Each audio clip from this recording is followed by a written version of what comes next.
Pernikahan tanpa cinta gadis desa. Bab 123. Prakazaki yang menyetir di depan memperhatikan kakak beradik itu melalui spion tengah. Sedikit, banyak, dia paham. Jujur saja, meski tak banyak bicara dan terkesan kaku, Prakazaki merasa iba kepada Laras dan adiknya. Mereka berdua sudah yatim piatu sejak kecil dan tidak memiliki siapa-siapa lagi. Sampai rumah, Laras dan Jelita turun. Laras merasa lelah sekali, dia ingin tidur saja, lalu bangun dan berharap bahwa semua tragedi ini hanya sekadar mimpi. Prakazaki ikut turun dari mobil dan menyusul Laras dan adiknya ke rumah. "Hei, saya. Jaga di sini ya," katanya. Laras mengernyit. "Nggak usah dijagain. Aku dan Ita nggak apa-apa kok." Takutnya si mafia berhasil lolos. "Saya juga belum dapat kabar apakah si mafia berhasil ditangkap atau malah lolos. Jadi demi keselamatan kalian berdua, saya akan jaga di sini malam ini." Laras menyimak, lalu kemudian mengangguk. "Oh, oke kalau gitu. Makasih ya." "Ya, sama-sama." Prakazaki mengulas senyum tipis. "Tapi kalau nggak keberatan, boleh bikinkan saya kopi, nggak? Biar saya nggak ngantuk." Laras mengangguk. "Iya. Kamu masuk aja ke ruang tamu." Prakazaki duduk di kursi ruang tamu, lalu Laras ke dapur untuk membuatkan pria itu kopi. Jelita sendiri sudah beristirahat di kamarnya atas permintaan Laras. Anak itu butuh lebih banyak istirahat. Laras datang ke ruang tamu tak lama kemudian, membawa nampan berisi kopi. Permintaan Prakazaki. "Ini kopinya." Prakazaki mengangguk. "Terima kasih. Kamu istirahat saja." Laras lagi-lagi mengangguk. Dia langsung ke belakang untuk mandi dan ganti baju, kemudian menghampiri Jelita di kamar untuk istirahat bersama sang adik. Tapi mau istirahat seperti apapun, malam itu Laras tidak bisa tidur. Dia terus terpikirkan kata-kata Samba dan juga kejadian tragis yang menimpa Cahya. "Ini semua salahku." Di rumah sakit, akhirnya keluarga pasien sudah boleh untuk menjenguk. Namun, yang boleh masuk ke ruangan Cahya hanya 1 atau 2 orang saja agar tetap kondusif. Rahmat dan Samba tentu saja siap untuk melihat secara langsung bagaimana kondisi Cahya sekarang. Rahmat sudah mandi dan mengganti pakaiannya dengan baju steril karena itu adalah aturan untuk masuk ke ruang ICU. Mereka berdua masuk dengan jantung yang berdetak kencang. Samba yang pertama menghampiri Cahya. Anak itu menggenggam tangan mamanya yang terbalut perban jarum infus. "Mama," bisik Samba. Sama sekali tidak ada respon dari Samba. Samba mulai terisak. "Mama bangun. Samba kangen." Melihat anaknya seperti itu, Rahmat juga ikut menangis. Dia juga ingin Cahya segera sadar, agar keluarga mereka kembali utuh seperti sedia kala. Sungguh, Rahmat merasa benar-benar bersalah karena telah lalai menjaga istrinya hingga Cahya ikut terlibat dalam masalah si mafia itu. Lama sekali Samba terisak-isak sambil memegangi tangan mamanya. Terlalu banyak. Menangis membuat anak itu sampai sedikit sesak. Rahmat menghampiri Samba dan mengusap kepalanya. "Samba mau keluar dulu, nak. Istirahat di depan ya. Sama Bibi Sari dan Paman Elang di sana," bujuk Rahmat. Samba menggeleng. "Samba mau sama Mama." Rahmat berusaha bersabar. Wajar jika Samba tidak mau dipisah dari Cahya. Bagaimanapun, yang paling dekat dengan Samba adalah Cahya. Namun, jika Rahmat membiarkan Samba terus menangis di sini, anak itu bisa stres dan mungkin juga menyebabkan dirinya sakit. "Nanti jenguk Mama lagi. Samba harus istirahat juga." "Nggak mau." Samba tetap keras kepala. "Samba, ini semua gara-gara Papa. Kenapa papa biarin mama terluka?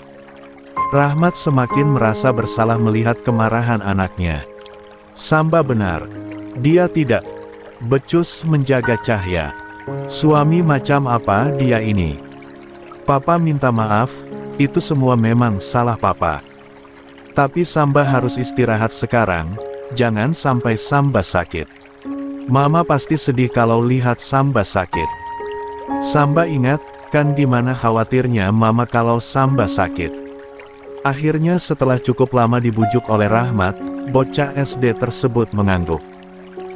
Dia masih kelihatan tidak rela berpisah dengan mamanya meski hanya terpisah oleh dinding ruang ICU. Rahmat menggandeng anaknya keluar. Di sana ada Sari dan Elang. Sementara Pandu dan Cici tadi sudah pergi duluan tak lama setelah Laras pulang. Titip Samba dulu ya, kata Rahmat pada sang adik. Sari langsung menggandeng Samba. Iya, Samba biar sama aku. Setelah Samba aman dengan Sari dan Elang, Rahmat kembali masuk. Kali ini, dia benar-benar runtuh. Rahmat berusaha mempertahankan ketegarannya tadi karena masih ada Samba. Dia tidak mau anaknya semakin terpuruk kalau melihat ayahnya juga rapuh. Tapi, sekarang, hanya ada dia dan Cahya yang masih memejamkan mata di atas ranjang. Rahmat langsung bersimpuh. Dia lemah dan hancur. Dia tidak kuasa melihat Cahya terbujur kaku seperti ini. Cahya, bangun ya. Saya benar-benar nggak bisa hidup tanpa kamu, bisik Rahmat. Dengan suara parau. Hati Rahmat terkoyak. Bahkan tangisnya sudah tak bersuara lagi saking sakitnya. Yang tampak hanya air mata Rahmat yang terus mengalir tanpa henti. Cahya, saya mohon. Kamu harus segera bangun. Kalau kamu nggak mau bangun, Samba mungkin akan jadi yatim piatu. Kamu nggak mau kan itu terjadi? Tidak ada respon dari Cahya. Rahmat menggigit bibirnya. Baiklah kalau kamu memang mau seperti itu. Tolong relakan Samba jadi yatim piatu, karena saya akan mengakhiri hidup. Dan ikut menyusul kamu ke sana. Rahmat menarik napasnya dengan susah payah.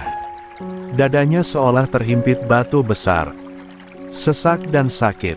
Sayang, kamu nggak mau kan ngeliat Samba sendirian? Apa kamu rela biarin Samba nggak punya orang tua? Saya nggak bisa besarin dia sendirian. Saya nggak bisa apa-apa tanpa kamu. Saya nggak bisa hidup tanpa kamu, sayang.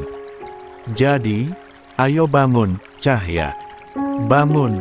Sekarang. Rahmat terisak-isak hingga napasnya terasa sakit. Dia menciumi tangan Cahya, berharap ada keajaiban dari Yang Maha Kuasa dan Cahya bisa segera sadar.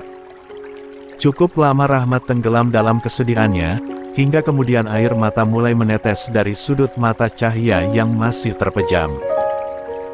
Seolah bisa mendengar permohonan Rahmat yang putus asa, tangan Cahya yang digenggam oleh Rahmat pun mulai bergerak-gerak. Pelan, Rahmat kaget. Cahya. Rahmat masih tak percaya.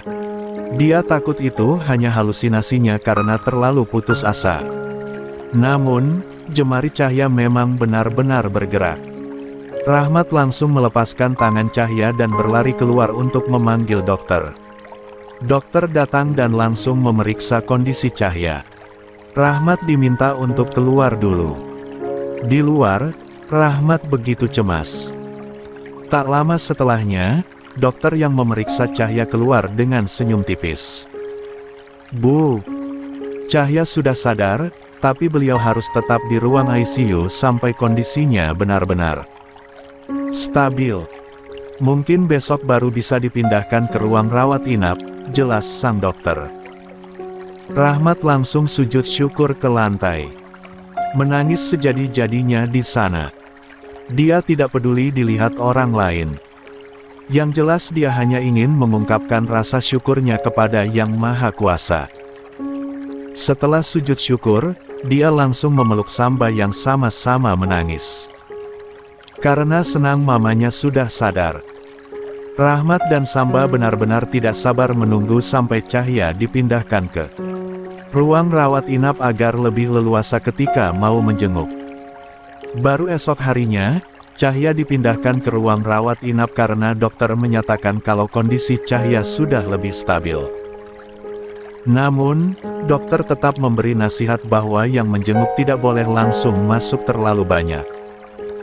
Demi kenyamanan pasien juga, keluarga yang mau menjenguk harus bergantian. Cahya sendiri juga masih belum bisa komunikasi dengan intens, jadi keluarga diminta lebih kooperatif menaati aturan rumah sakit. Rahmat dan Samba masuk untuk menjenguk Cahya. Benar saja, kehadiran mereka langsung disambut oleh senyum pucat Cahya. "Mama." Samba langsung berlari memeluk tangan Cahya. Anak itu menangis lagi, tapi kali ini wajahnya tampak senang. Rahmat ikut menghampiri Cahya dan mengelus puncak kepala istrinya. "Terima kasih. Terima kasih karena sudah sadar demi saya," katanya. Cahya tertawa pelan mendengar ucapan Rahmat. "Aku sadar karena Samba, bukan karena kamu, Mas. Jangan ger." Rahmat tertawa sambil menangis. Dia benar-benar terharu. Senang sekali rasanya bisa mendengar Cahya bercanda lagi. Rahmat menundukkan kepalanya dan mencium dahi Cahya berkali-kali, seolah sedang meluapkan kerinduannya yang besar selama Cahya tak sadarkan diri. "Kamu tahu, kamu sedang hamil, Cahya." Cahya melebarkan kelopak matanya sekilas. "Hamil? Aku?" Rahmat mengangguk. Kamu hamil anak kedua kita, sayang.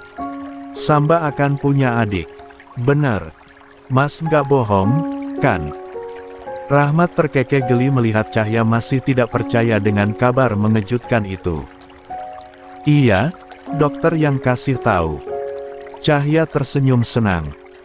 Memang benar, di balik kejadian apapun, bahkan jika kejadian itu buruk sekalipun, selalu ada hikmah di balik semuanya.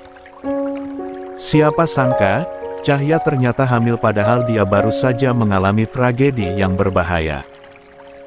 Di tengah rasa bahagia itu, Cahya mendadak teringat dengan Laras. Senyumnya yang sejak tadi tersungging tiba-tiba sirna. Perubahan ekspresi itu disadari oleh Rahmat, membuat pria itu seketika khawatir. "Kenapa? Ada yang sakit?" tanya Rahmat lembut. Cahya menggeleng. "Enggak, aku tiba-tiba kepikiran sama Laras. Apa dia selamat?" Mendengar nama Laras disebut seketika langsung membuat ekspresi Rahmat berubah. "Mulai sekarang, saya nggak akan ngurusin hidup orang lagi. Saya hanya akan fokus pada kamu, Samba, dan calon anak kedua kita. Mau seperti apapun Laras nantinya, saya nggak akan peduli lagi." Cahya kaget mendengar ucapan Rahmat. Dia teringat bahwa Rahmat amat menyayangi Laras seperti anak sendiri karena telah mengenainya sejak kecil. Namun, pasca kejadian traumatis itu, Rahmat berubah total. Cahya paham dengan kekecewaan Rahmat, tapi tetap saja dia tidak menyangka Rahmat akan sampai seperti itu. "Jangan gitu, Mas. Kasihan kalau sampai mereka kenapa-kenapa.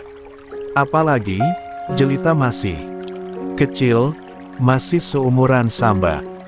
Kasihan mereka juga sudah yatim piatu." Meskipun Cahya sempat kesal kepada Laras, tapi bukan berarti dia membencinya. Cahya tetap merasa kasihan kalau Laras dan adiknya hidup susah. Sementara Rahmat tetap berada pada pendiriannya. Dia masih tidak mau membahas soal Laras, setidaknya untuk sekarang. Dia hanya ingin fokus pada Cahyanya. "Udahlah, jangan bicarain yang lain dulu. Yang terpenting sekarang adalah kesehatan kamu dan calon anak kedua kita. Kamu harus sembuh dan harus sehat, supaya kita bisa segera pulang." Cahya pasrah.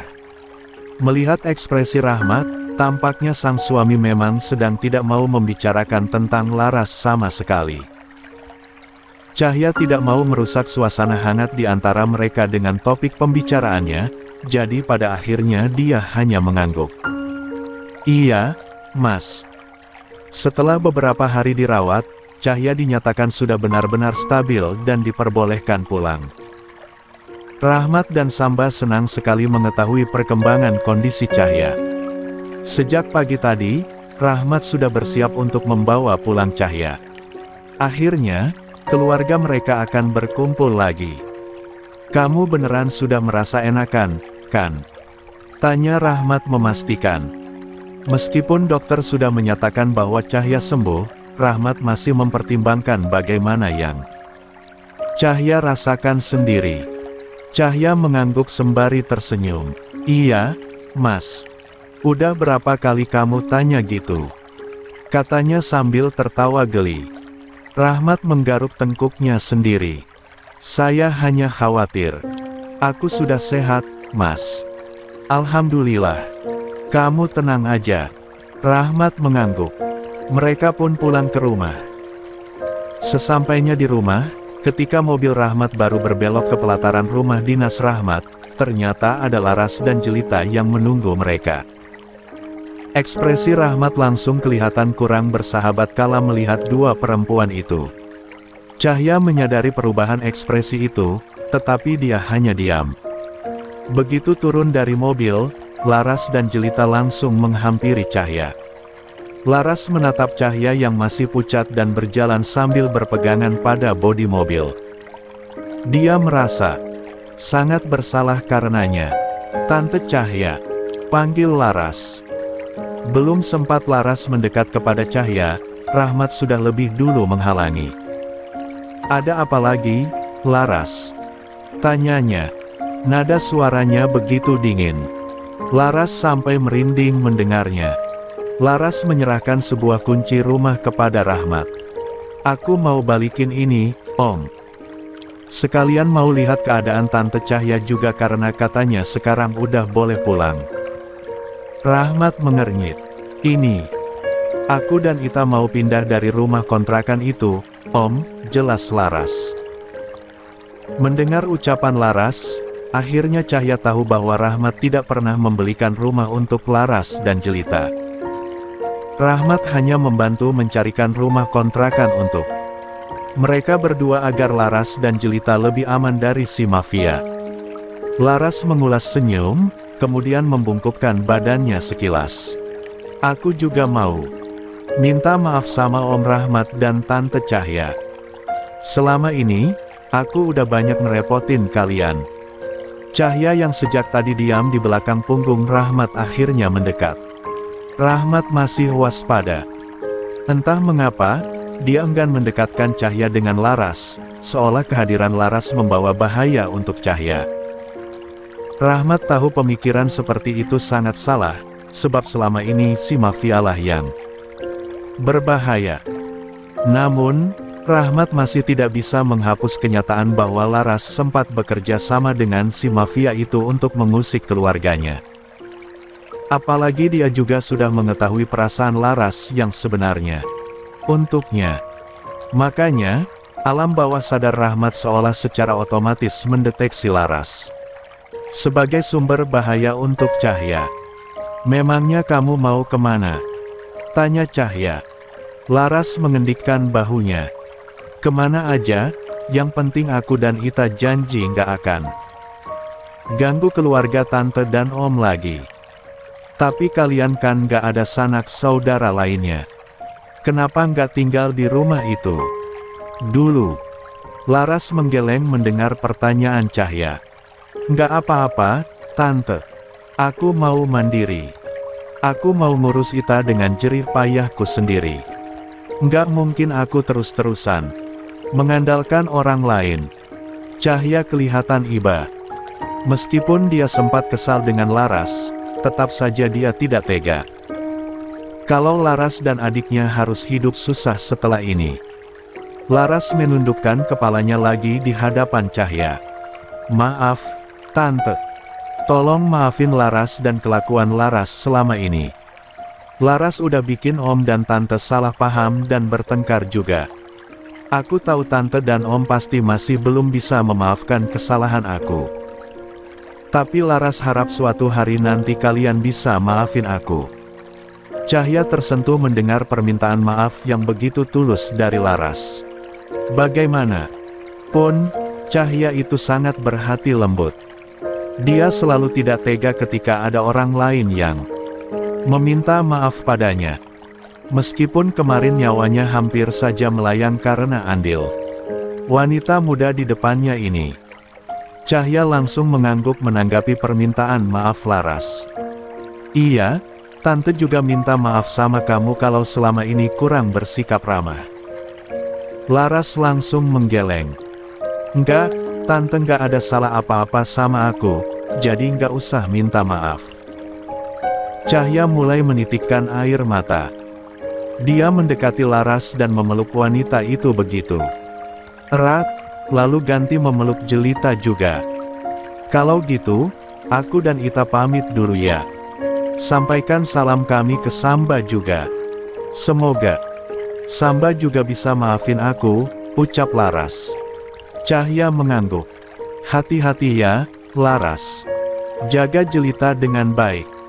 Laras dan Jelita kemudian berjalan keluar dari pelataran rumah Rahmat. Sebelum benar-benar keluar, Jelita terus menoleh ke arah rumah dinas Rahmat. Sejak tadi, Samba berada di jendela itu, terus memandang kepada Laras dan Jelita yang berpamitan dengan kedua orang tuanya. Pandangan mata Samba bertemu dengan Jelita, dan gadis kecil itu sadar betapa tajamnya tatapan Samba kepadanya. Jelita sedih, tapi dia paham mengapa Samba sampai seperti itu. Dia harap bisa meminta maaf kepada Samba langsung, tapi Jelita yakin Samba bahkan sudah tidak akan mau bertemu dengannya lagi. Cahya melihat Laras, dan dia langsung teringat dengan sesuatu. Laras, Laras, panggil Cahya. Laras dan Jelita menoleh. Iya, Tante. Jangan pergi dulu. Tunggu sebentar. Rahmat bingung. Kamu mau apa, Cahya? Bisiknya. Sebentar, Mas. Bisa tolong bantu aku ke kamar nggak?